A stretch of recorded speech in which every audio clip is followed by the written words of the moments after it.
Salut à tous, j'espère que vous allez bien. On se retrouve ce soir pour un nouveau débrief. Donc ce soir, ça sera l'équipe du Real Madrid qui se déplaçait ce soir du côté de Alaves pour son 19e match cette saison en Liga pour cette équipe du Real.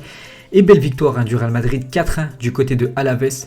Un petit rappel du match aller, l'équipe de Alaves s'est imposée 2-1 du côté du Real. Donc voilà, le Real Madrid s'est vengé ce soir avec un but de Casemiro, un doublé de Karim Benzema, un magnifique but, surtout le premier magnifique but de Benzema, et un but de Eden Hazard contre un but de Joselu pour l'équipe du Deportivo Alaves. Donc voilà, pour parler du match, le Real Madrid mérite sa victoire. On va regarder les stats du match pour voir vraiment ce que ça a donné.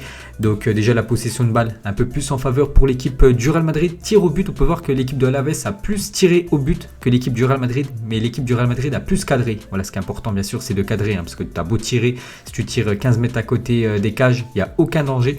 Sinon on peut voir que les stats sont plutôt kiff-kiff. Mais dans l'ensemble... Voilà, pour ceux qui ont regardé le match, voilà, l'équipe du Real Madrid mérite sa victoire pour moi ce soir. Il n'y a rien à dire. On va regarder un petit coup d'œil au classement, ce championnat espagnol qui est encore très très serré. Donc le Real Madrid avec sa victoire, toujours à la deuxième position. Donc le Real revient à 4 points de l'équipe de l'Atlético Madrid. L'Atlético joue demain 21h contre l'équipe de Valence, c'est un gros match. Donc après l'Atlético a toujours 2 matchs en retard. L'Atlético 17 matchs joués, le Real Madrid 19 matchs joués, donc 2 matchs de plus, et l'Atlético a toujours quand même 4 points d'avance. C'est vrai que l'Atlético, ils sont quand même très bien partis pour aller très très loin en Liga, peut-être remporter ce titre. Donc Alaves, ils ont vraiment descendu au classement, ils sont quand même 17e cette équipe de Alaves. On peut voir 4 défaites d'affilée pour cette équipe de Alaves qui est très très proche de la zone de relégation pour cette équipe espagnole. Donc voilà les gars, le Real Madrid, victoire méritée. Tous les joueurs ont été bons ce soir. Peut-être un joueur qui a un peu passé à côté de son match, sinon ils ont tous été au niveau. Et surtout, ils ont répondu présent, parce que voilà, les 2 derniers matchs du Real Madrid, surtout le dernier match, cette humiliation, voilà, parce que c'est quand même une équipe de Détroit espagnole qui a éliminé cette équipe du Real Madrid, donc ils ont bien réagi. Ils ont bien réagi à cette équipe du Real. Donc belle victoire des Merengues. On passe comme d'habitude. Voilà ce que je préfère, c'est noter bien sûr l'équipe. Donc je note voilà l'équipe la plus connue, l'équipe bien sûr du Real Madrid. Donc j'ai déjà mis mes notes sur une feuille. C'est parti. On commence avec le gardien Thibaut Courtois. Donc j'ai juste regardé les gars combien il a concédé de tirs Thibaut Courtois. Donc à la veste c'est combien? À la veste c'est 4 tirs cadrés pour l'équipe de Alaves, dont un but pris par Thibaut Courtois. Bon, après le but, il peut pas grand chose, il est juste trop court. Bon, ça arrive bien sûr. Sinon, il a été bon, quand même, il a été rassurant. Voilà, Thibaut Courtois, même au jeu de pied, il a été bon, même si de temps en temps il a pris des risques. Donc pour moi, c'est un match potable. Donc je vais lui mettre une belle note. Je vais quand même lui mettre 7. Voilà, Thibaut Courtois, malgré son but pris, voilà, il était quand même serein dans ses cages. Donc 7 pour le gardien belge. Ensuite, on passe à Ferland Mendy. Donc Ferland Mendy, pour moi, il a fait une belle première mi-temps, surtout les 30 premières minutes de jeu. En deuxième mi-temps, on l'a un peu moins vu, un peu plus brouillon. On peut dire le défenseur français, sinon dans l'ensemble, ça a été encore une fois potable. En première mi-temps, je ne comprends pas pourquoi il n'a pas tiré. Il veut vraiment pas marquer Mendy. Il a 3 mètres devant les buts. Il a préféré faire la passe à Karim Benzema. Dommage, parce que c'est un défenseur de Alaves qui a contré le ballon. Mais il faut qu'il tire, il faut qu'il prenne ses responsabilités. C'est vraiment dommage. Sinon, on sent que vraiment c'est un joueur qui a vraiment énormément de vitesse. Vraiment, quand il accélère, c'est très compliqué pour les joueurs adverses de le contrer, de le gêner. Donc, je vais lui mettre une note de 6, les gars. Satisfaisant, parce qu'il a perdu quand même pas mal de ballons. Des fois, Ferland Mendy. Je sais que de temps en temps, quand je le note, il fait des meilleurs matchs de temps en temps. Donc, soir, bon, il n'a pas été non plus hors sujet.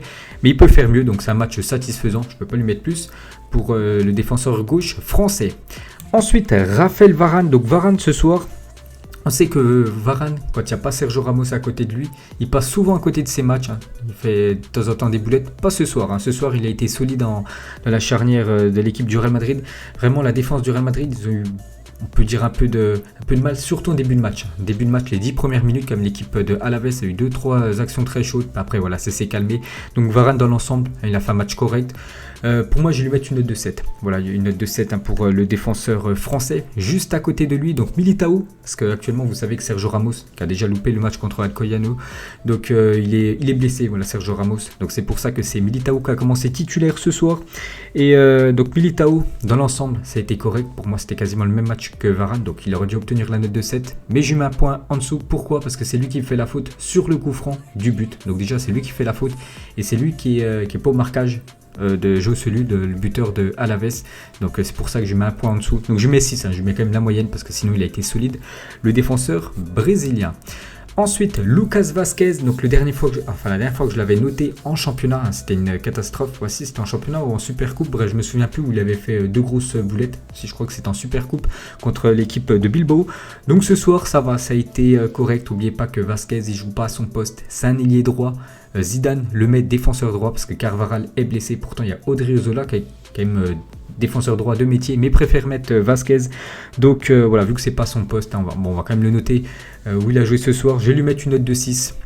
Encore brouillon, on sait que voilà, ça se voit que c'est pas un défenseur, donc brouillon encore. Lucas Vazquez, je mets 6. C'est un match satisfaisant pour lui ce soir.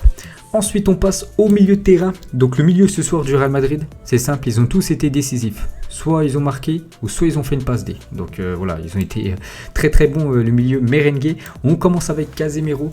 Donc ce soir, j'ai mis 2 joueurs avec une belle note de 8. Dans le premier, voilà, Casemiro déjà, il ouvre le score quand voilà, le Real Madrid a du mal à marquer. Casemiro arrive de la tête, il avait déjà été buteur il y a quelques semaines de la tête. Et la même chose ce soir, vraiment très très bon, et même dans le jeu. Il a été bon, il a récupéré beaucoup de ballons ce soir. Et comme j'ai dit, un buteur, donc bien sûr sa note est très haute. Donc pour moi, c'est une note de 8. Très bon match du milieu sous-côté. Pour moi, c'est vraiment un joueur sous-côté quand même, Casemiro. Donc belle note pour lui. Ensuite, Toni Kroos et Modric, je leur ai mis la même note, un point en dessous. Voilà, un point en dessous de Casemiro, malgré qu'ils ont été très bons, les trois. Donc je leur mets une note de 7. Donc Casemiro, je vous ai dit, buteur, et Toni Kroos et Modric, passeur D. Donc Toni Kroos, c'était Modric, lui, c'était pour le but de Benzema, le 4e, magnifique but de Karim Benzema. Et Toni Kroos, c'est juste avant la mi-temps, le but de Eden Hazard. Et dans le jeu aussi, ils ont été très très bons. Donc ils ont fait des magnifiques ouvertures. Voilà pour les 2 buteurs que j'ai dit juste avant. Donc c'est pour ça qu'ils ont une belle note. Les 2 joueurs, les 2 milieux merengue. Donc voilà aussi beaucoup d'activités.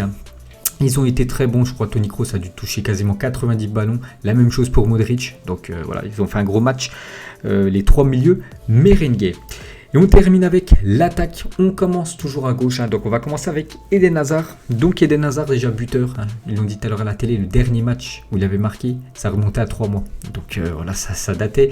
Donc Eden Hazard ce soir, il a été correct. Donc il a joué 1 heure. Il a joué 60 minutes. Il a été remplacé après par Vinicius Junior. Donc j'ai mis une note de 7. Voilà, il a été buteur Eden Hazard. Puis même dans le jeu, je l'ai trouvé pas mal quand même ce soir, Eden Hazard. Des fois on le voit vraiment, on le voit transparent, on le voit pas du tout. Il tente rien du tout. Que ce soir quand même, il a tenté il a tenté des choses. Donc pour moi c'est une note de 7 pour l'ailier belge qui continue comme ça. Vraiment, s'il continue à enchaîner on va dire les bons matchs et surtout être décisif, marqué, il va prendre le plein de confiance et peut-être on retrouvera le Eden Hazard de Chelsea. Ensuite, on va passer à Asensio, on finira par Benzema. Donc Asensio, donc j'ai dit, donc c'est pas, je l'ai dit dans la première partie du Zedi, donc j'ai dit un joueur qui est peut-être passé à côté de son match. Pour moi, c'est Asensio, on l'a très très peu vu. Donc je lui mets une note de 5, je vais lui mettre 4, mais bon, vu que le Real Madrid s'imposait quand même 4-1, voilà, je lui mets quand même la moyenne. Donc je lui mets 5, les gars. Bon, il a pas été flamboyant ce soir. Asensio, très très peu vu par rapport à Benzema ou Hazard ou même les 3 milieux merengue. Donc pour moi 5, voilà, je peux pas lui mettre plus. Pour le joueur du Real Madrid, c'est juste lui pour moi qui a été en dessous de tous les autres ce soir. Et on va terminer avec Karim Benzema. Donc Benzema, pour moi, c'est note de 8. J'ai dit, il y a 2 8 ce soir. Donc Casemiro et Karim Benzema. Donc on l'a peu vu quand même en deuxième mi-temps. Voilà, Karim Benzema. Mais peut-être on l'a pas vu. Mais il a marqué encore un magnifique but. Et surtout le premier qui a été magnifique. Frappe voici, c'est du gauche. En lucarne, le gardien, il n'a rien pu faire. Donc pour moi, c'est note de 8. Voilà, décisif. Un doublé pour Karim Benzema. Aussi très bon dans le jeu. On le connaît bien sûr. Des fois, s'il peut faire une passe D pour son coéquipier, il la fera. Donc voilà, bon match de Karim Benzema. Donc voilà les gars, les notes de ce soir. Donc j'ai dit, pour moi les tops, je peux mettre Benzema, Casemiro et voilà, Kroos et Modric. Et sinon les flops, bon, je pourrais en mettre juste un. Bon, c'est pas un flop, mais c'est un joueur qui est en dessous de tous les autres. Je mettrai Asensio. Donc voilà les gars, la fin de ce débrief du Real Madrid. J'espère que ça vous a plu. On se retrouve nous certainement demain soir pour le match du FC Barcelone qui joue, je crois, du côté de Elche. Bonne soirée à vous et à plus tard.